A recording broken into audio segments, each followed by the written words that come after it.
తెలంగాణ ముఖ్యమంత్రి రేవంత్ రెడ్డి మరోసారి తన ధైర్య సాహసాలను ప్రదర్శిస్తూ నల్గొండ ప్రజల కోసం ఎంత దూరమైనా పోరాడతానని స్పష్టం చేశారు. ఎన్నికలకు ముందు పాదయాత్రలో అక్కడి సమస్యలను స్వయంగా చూశారని, అప్పుడే వారికి పరిష్కారం చూపాలని మాటిచ్చారని గుర్తు చేశారు. ఆ సంకల్పంలో భాగంగానే మూసీ నదిని శుద్ధి చేసి ప్రజలకు పరిశుభ్రమైన తాగునీటిని అందించాలని తాను కట్టుబడి ఉన్నారని తెలిపారు.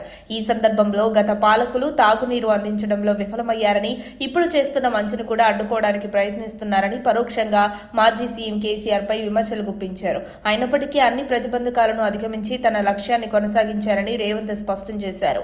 హైడ్రా వ్యవస్థ లేకుంటే మూసీ ప్రక్షాళన సాధ్యమయ్యేదాన్ని ప్రశ్నిస్తూ దాన్ని కూడా రాజకీయ రంగంలోకి లాగి అడ్డుకునేందుకు ప్రయత్నించారని ఆరోపించారు. దృఢ సంకల్పంతో ముందుకు సాగడం వల్లే ఇప్పుడు నల్గొండ ప్రజలకు పరిశుభ్రమైన నీరు అందించడమే కాకుండా గోదావరి జలాలను వారి ఇళ్ల ముందుకు తీసుకురావడం సాధ్యమైందని సీఎం తెలిపారు. ఇకపై 2 రోజులకు ఒకసారి నీటి కోసం కష్టపడుతున్న హైదరాబాద్ ప్రజలకు కూడా ఈ సమస్య నుంచి విముక్తి కలుగుతుందని హామీ ఇచ్చారు.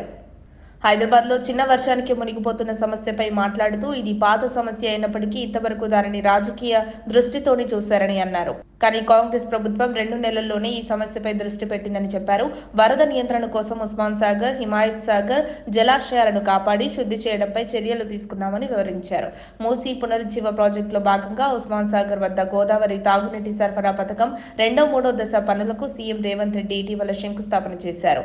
7,360 కోట్లతో ఈ పనులు హామ్ విధానంలో చేపట్టబోతున్నారని, 2 సంవత్సరాల్లో పూర్తి చేస్తామని తెలిపారు. ఎన్నడ్డంకులు వచ్చినా ప్రజల మేలు కోసం ముందుకు సాగుతాం. నల్గొండ ప్రజలు ఫ్లోరైడ్తో ఇబ్బంది పడుతూనే ఉండాలా?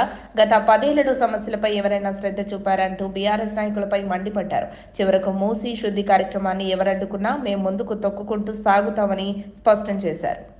మరిన్ని అప్డేట్స్ కోసం మా కాయ్ టీవీని సబ్స్క్రైబ్ చేసుకోండి. మా వీడియో కనుక మీకు నచ్చినట్లయితే లైక్ చేయండి, షేర్ చేయండి. మీ విలువైన అభిప్రాయాలను కామెంట్ బాక్స్లో తెలియజేయండి.